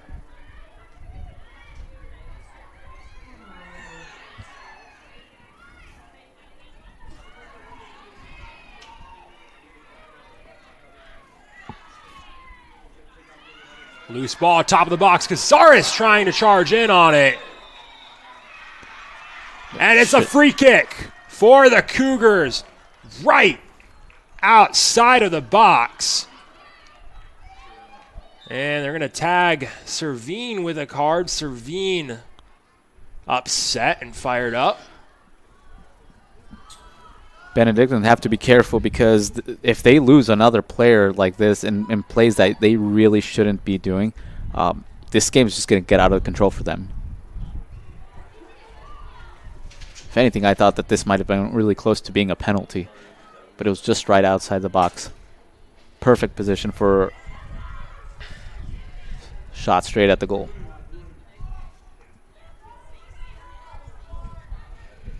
It'll be Sofia Cáceres who's going to take the... Cazares lines up the shot. 4-man wall, 3 Cougars on the backside, 3 in the middle. Fairless runs the decoy. Cazares rips it through the football goalposts for a field goal. Doesn't count today. Hit it a little bit too low. It should have been a little bit more down the middle. Maybe a bounce off of a player as well. Could have ended in the back of the net.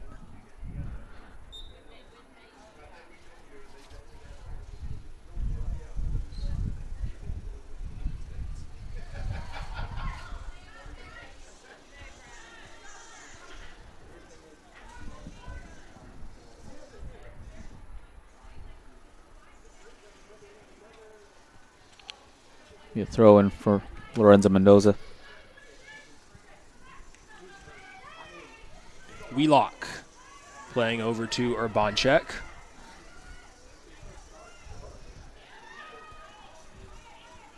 Urbanchek working her way upfield, playing sideline, looking for Marecki. And a nice step from Cox to take it away. Ludwig out to Smitch. Smitch has it taken away by Urbanchek out of bounds. And it'll be a throw-in for the Eagles. Looking for Smitch. Smitch trying to turn it. And loses it out of bounds with Rodriguez on her back. As substitutions made for the Cougars. Fairless out of the game. Back into the game is Alexa Martinez. Long throw downfield for Cazares, able to keep it in. And then going to ground is Morgan Burnout, draws the foul. And it'll be another free kick for the Cougars from about 35 out.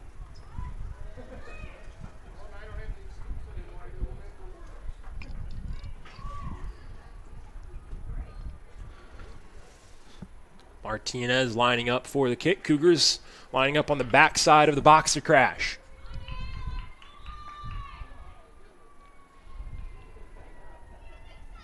Kicks up and knocked out of the box. Martinez trying to play it, put it back in play. Ludwig trying to turn it. Trying to get away from Martinez. Passes it upfield, but Burnap has it. Burnap loses possession, but it's out of bounds. It'll be a throw-in for the Cougars. Concordia trying to tack onto that lead late in the game.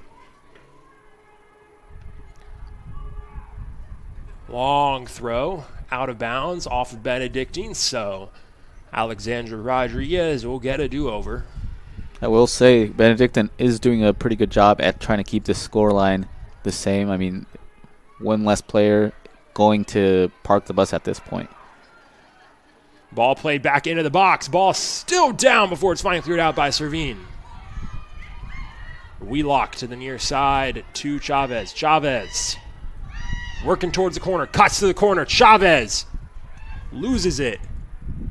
Out of bounds. Cleared away by Bennett. It'll be a throw-in for Concordia. As there's another substitution. Luciana Moran-Cruz coming into the game. Sofia Cazares out of it.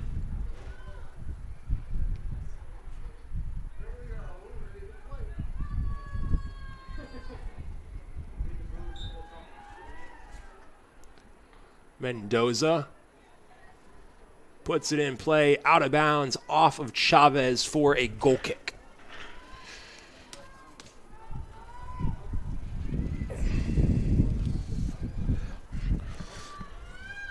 Servine. Long ball to the near side. Wheelock will just play it back for Gonzalez. Plays it over to Mendoza. And Mendoza able to get around Beltran. Ahab just boots it back downfield. And that'll bounce out of bounds for a Benedictine throw. Another pair of substitutions. One for each of these squads. Servine out of the game. Daniela Bokovic into the game. And then Stacy Maskery replaces Grace Chavez for the Cougars.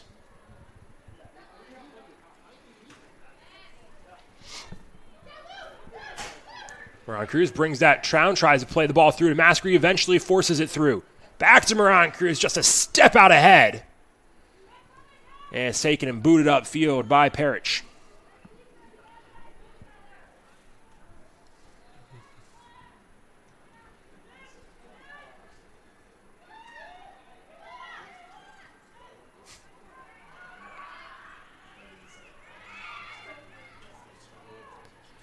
Burn up.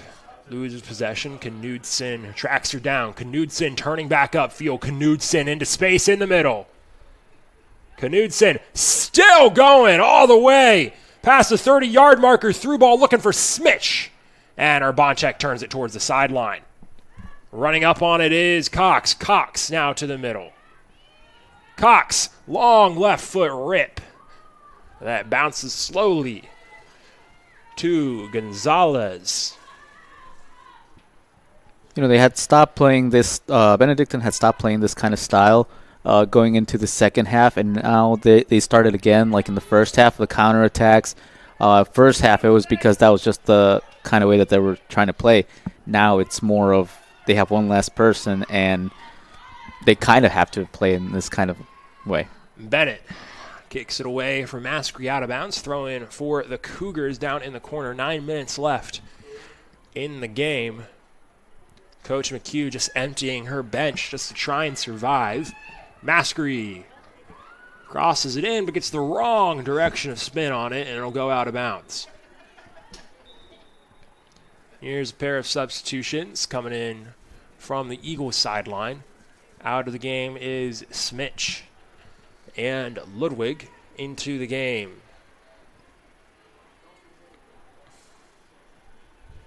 Our two new players and the return of Ava Hutko. Surprisingly, we're not going to see Benedictine score probably or have that many chances as they did in the first half, in the second half, and it's usually the other way around. So it's a very different kind of game for them this Beltran time. can't get past Mendoza. Yeah, I think this whole game has been a different kind of game for both of these teams. As Alvarado cutting around and passing it back to Wheelock. A whole different kind of game for both of these squads. The Cougars playing like they want to play. This is an offense that resembles that Coach Garza wants to see from his team. They've gotten there at a couple points this season, but they've struggled to have that offense on a consistent basis. As that's played back to Alvarado, but they get it going against the Eagles today, and it's given them a 2-goal lead that right now is looking like it'll stick. Yeah, and the season has gotten better for Concordia. It started off kind of rough with 4 losses in a row, but as you see them get more used to each other, a lot of the freshmen, a lot of the sophomores, you see that they won 2 games and then they've tied twice as well. This would be their 3rd win of the season, so hopefully this can continue and the improvement can really show as they go into the last part of the season. And at some point, the official's got to blow the whistle, and he does. It's tagged on Quetzale Artiega Vasquez. And we mentioned it kind of very early on in the broadcast, but these are two teams scrapping at the bottom of the standings right now in the NAC, right outside of the playoff picture. Top 8 teams make the conference tournament, And right now, the Cougars sit at 9th in the conference. The Eagles sitting at 10th.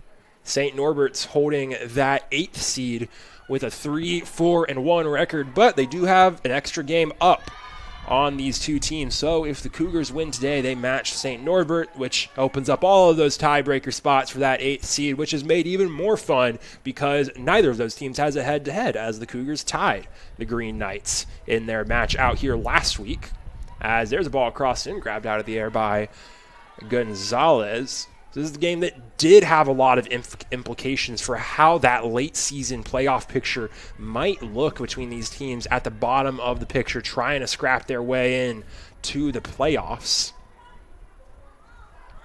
The Cougars made the postseason for the first time under Coach Garza last season, were knocked out in a first-round loss to Illinois Tech. This year, they would love to make it back in. They had aspirations for the top of conference. They were projected to be middle to top of conference in the preseason. And just some struggles to get that offense clicking early kind of set the tone for what was a rough season to start, like you mentioned, Alfredo, but one that's picked up a bit and has had the Cougars looking more competitive in their last couple of games. No, yeah, and I mean, the season started off rough, but I mean, they still have enough time to kind of get a good end of the season. Like you said, they still have opportunities to qualify, and if they do, it could end up in a very, very respectable season, honestly. This team has improved a lot. Now, the Cougars will have played most of their games against those other teams at the bottom of the conference by now. Their next game will be up this Saturday on Senior Day, taking on Wisconsin Lutheran. That'll be live here on the Cougar Sports Network, both the women's and men's soccer Senior Day, this Saturday, October 18th, coming live from River Forest. And Wisconsin Lutheran currently holding the 6th seed, another one of those teams that could be in competition with the Cougars amongst those bottom playoff spots come the end of the year.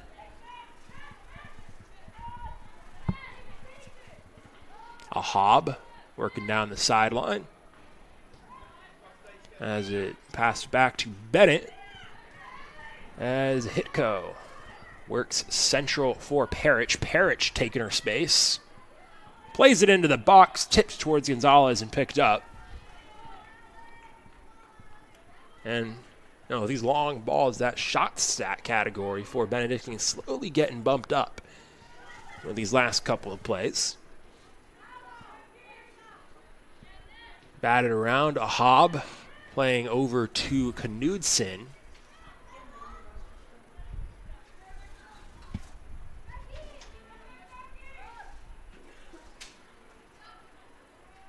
Mendoza. Back to Wheelock. Wheelock cutting back. Central to Alvarado. Alvarado trying to look for Ron Cruz. Jumped on by Parrish. Parrish with pace again. And Alvarado takes it away.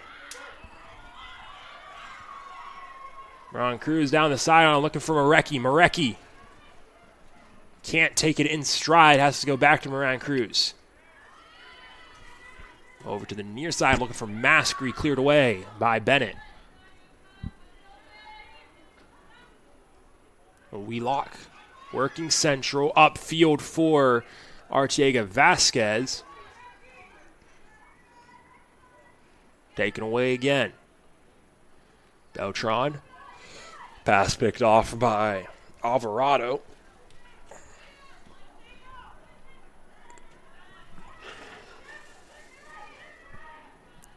And before the end of the match, I want to point out to anybody who's watching this game that the ribbons, I don't know if you've noticed, the ribbons that the players for Concordia have on their hair, that's for Breast Cancer Awareness Month, so that's something that's very nice to see that they are putting out there. And it's always nice if you guys can go and donate and support. It's a very great cause, and I really like how they did the pink ribbon for all the players. Mendoza plays it back to the box to Gonzalez. 2 minutes left in the game. Concordia coasting with a 2-goal lead towards the finish. As there's a whistle, down goes a Cougar. And it'll be a free kick for Concordia on the sideline. Urbanchek plays back to Wheelock. Wheelock to the near side to Mendoza. Ooh, upfield Mendoza, long ball looking for Moran Cruz. And it will get out of bounds. And we set up for a goal kick. That'll pretty much be the last opportunity in the game with only a minute left. And we got our last couple of substitutions for these squads, as Delgado will take the goal kick. I mean, you say last opportunity with only a minute left. Got a lot of opportunities within the last minute of the first half, but very different kind of game. Right now, it's like we mentioned, Cougars just coasting to the finish as it stands. Alvarado over to Delgado. Carter, central, playing a long ball into the box. Headed out by Parrish. And Moran Cruz takes a nice cross in from Mendoza, but it's straight at Delgado and grabbed out of the air. So another opportunity for Concordia as Benedictine tries to respond, push up the other way. Now Marecki moving downfield, trying to make something of the last few seconds of this game. As Rodriguez will just play a long ball towards the box. Moran Cruz takes it, rips a long one. Delgado picks it up, and that's how we'll finish. Cougars win in River Forest. A 4-2 victory for Concordia Chicago. Third victory of the season. Fantastic game. Honestly, I don't think that we have seen a better game so far from the Cougars. I think it's really positive, and especially when something that you said earlier when it comes to qualifying to the NAC. I think the Cougars really have a good team, and they've improved a lot, and this team can just get better and better going into the last part of the season.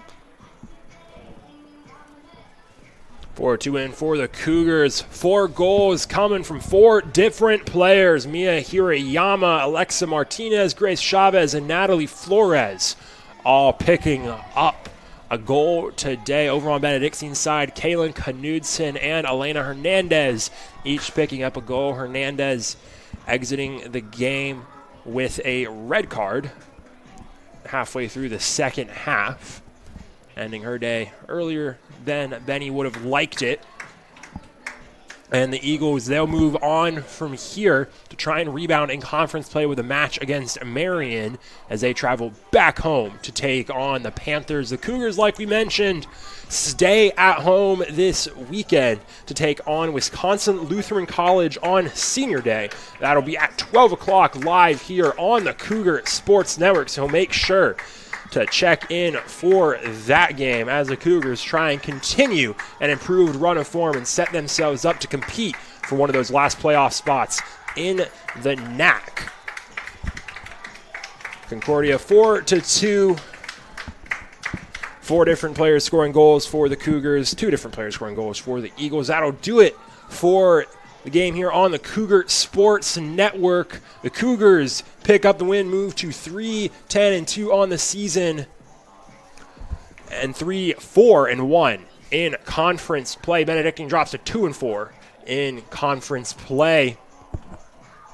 And that'll do it live on the Cougar Sports Network. Thank you to everyone who made today's broadcast possible. I'm Jonathan Shears of the Cougar Sports Network. Joining me today was Alfredo Jaramillo Ruiz, but don't go too far away because we'll have a post-game interview with the victorious Cougars coming up in just a couple minutes.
Nation. I'm Jonathan Shear with the Cougar Sports Network here with Alexa Martinez after a big Cougars win 4-2 over the Benedictine Eagles to move up to 3-4-1 in conference play. And Alexa, first off, congratulations on a big win for you guys. And I mean, you look out at that game today, one of the better games that you guys have played all season, both in terms of quality and also just excitement. It was an exciting game out there for both teams. And you look at how that game started within the first 10 minutes. You guys went down 1-0 and bounced back from it pretty much immediately. So how have you guys been working on that, and where's that mentality coming from to just be able to bounce back immediately from that? Our coaches really helped us keep our intensity up. I know in the past games that we've been struggling with that a little bit, but we definitely in the past, we've been improving since the first game, and we really focused on keeping more intensity and just keeping our heads up even when we're down. We're not letting it affect us in any way, and we know we need to get opportunities. And, I mean, you talk about opportunities. You look through that game, picked up 4 goals on 17 shots, and the offense pretty much clicking and executing from start to finish. Is this what the kind of offense you guys have been hoping to play with for most of this season? And you go back from the start of the season to now, how have you guys worked on progressing to this point? Yes, we've really been focusing on, especially in practice, just our crossing and our finishing. We know that it's really important for us to execute every opportunity that we get. So from the beginning to now, this game, we really just clicked and we kept our intensity, and I'm very proud of us for coming back from that 1-0 start.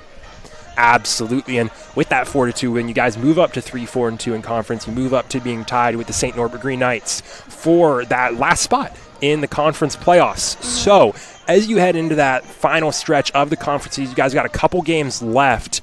How big is this win for you guys, both just from the win standpoint, but also as you try to fight for that final postseason spot? Yeah, this win was super important for us because Ben U is actually in front of us in our standings. So winning this game was a really big start for us, and we've been pushing up our intensity and just like we're planning on getting these wins and just scoring, getting more opportunities. Yeah. Absolutely. Well, Alexa, thank you for coming on the show, and again, congratulations on a big win for you guys. And thank you for tuning into the Cougar Sports Network today. Like we mentioned, Cougars soccer back in action this Saturday. Both the men's and women's teams taking on Wisconsin Lutheran College for Senior Day here at Concordia, Chicago. That'll get started at 12 o'clock on the Cougar Sports Network. Once again, thank you for tuning in. I'm Jonathan Shear with the Cougar Sports Network, and as always, roll Cougs.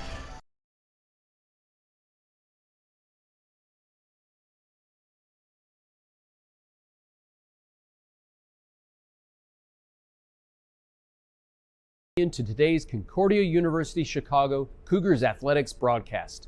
We hope to see you on campus very soon. If you would like to learn more about what Concordia Chicago has to offer, go to cuchicago.edu.